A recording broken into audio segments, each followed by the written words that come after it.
So do you think that vanity plays a role in the mess we're in? Oh, absolutely, absolutely. Humans are gregarious.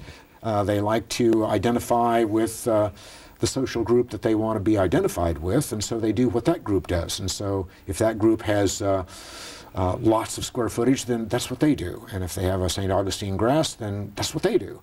And so vanity exacerbates the whole problem. Okay. Now, aftermarket strategies, explain what that is. Every industry has some kind of aftermarket strategy. The automobile industry has salvage yards and used car part outlets, but the building industry doesn't have that.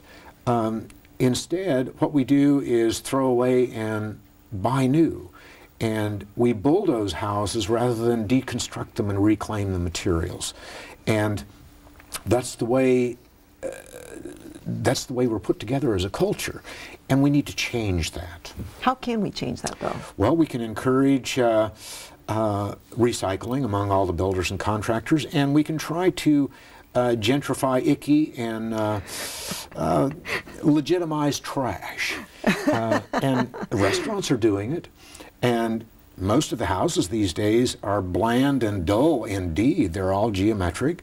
Well, recycled materials suddenly gives you a whole world of interesting designs that are healthy and interesting and have texture, and we're absolutely free.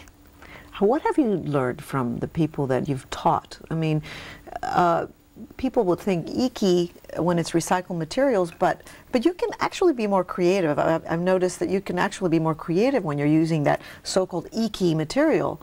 How do people respond when they say, hey, you know, I can do something with this broken tile? Oh, it's marvelous. It's marvelous. When you see people do that and their eyes just light up, and that's buried in all of us. With my workers, I say, now, I want some designs here. I don't want any skull and crossbones, and I don't want any drug-related things, but I want to design. But Dan, I don't think I can do it. Do it. And they come up with marvelous designs. If you put people on their own and get them into the living room with a pile of stuff, they create their own designs and discover a whole world of design that architects try to do, but they're limited and their hands are tied because they have to run everything through this complicated symbology. And so the aftermarket builder doesn't have to do that. They can go, well, this is fun, let's do that here. Right, you're allowed to be creative. Yes. Now, one of the challenges, though, is making a profit. I know your wife works part-time to keep up the family income coming, but can you make a profit doing this? Oh, absolutely. What I'm trying to do is prove that the average person or average builder could make a profit, make a reasonable living, building for the poor with recycled materials and hiring unskilled labor. Now, you don't hit a home run there. I'm not getting rich, and I probably could make more money if I didn't want to play with design quite so much, but I want to You're having fun. I'm having fun, and I want to show what can be done. Right. And so I come out ahead. I have to pay my bills, but I'm not getting rich. Right. Now, what is homesteading? Homesteading means that you just simply build your own house. You say, you know, this land is where I'm going to build my house. And that's what people have done in America for hundreds of years. But we've gotten away from that, and we can do that now again. With a paradigm known as Bridget's paradigm, whereby we decide, okay, this is a lot, and I'm going to build a house out of these free materials. They're available, and they're free, and it might look a little odd. It might so. It's not going to ruin my day. I'm going to have a house. And anybody can do that. In Huntsville, it's working magnificently.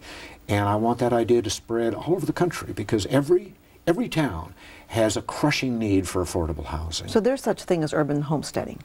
Say that again? There is such thing as urban homesteading? Well, there is now. Because you created it. Absolutely. You'd like to spread that. Where do you go from here? I mean, you're just one person. If we could clone you, we'd put one of Dan Phillips all over the country. But how do you keep this process going? Permanently. By advocacy. I speak on a regular basis at sustainability conferences and conventions, schools of architecture, universities, builders groups, city infrastructures. I speak a lot and try to develop advocacy. I get a lot of media attention. That's a good thing because I want this to spread. And then by demonstration, people are starting to go, oh, well, that's interesting. I want a house like that. I think I like that. I'm going to try that. And so then it spreads. How do the people change? The people that you've given this opportunity of owning their own home, they probably struggled all their lives one way or the other. How do they change with you?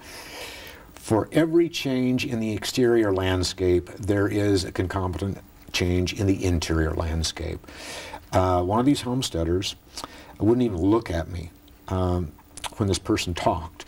Looked at the floor, and now, large, big, fully vested as a human being, not to mention having a house and being vested economically and financially. How do you know you're living smart? Oh gosh. We try to develop strategies.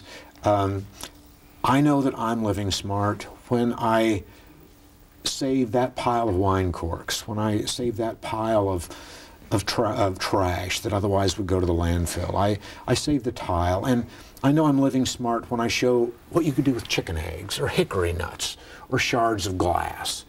And I know that I'm living smart when I convince somebody to give this a try.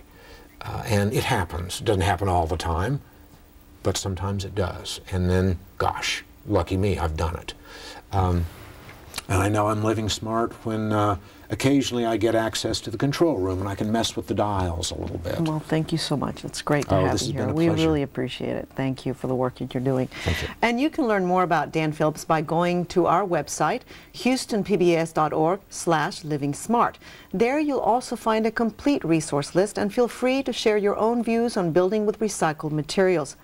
You can call us with your comments at 713-743-8513. That's 713-743-8513. Or email livingsmart@houstonpbs.org. And that's our show for today. I hope you've enjoyed it. Remember to live smart. I'm Patricia Gross. Have a great week. Thank you.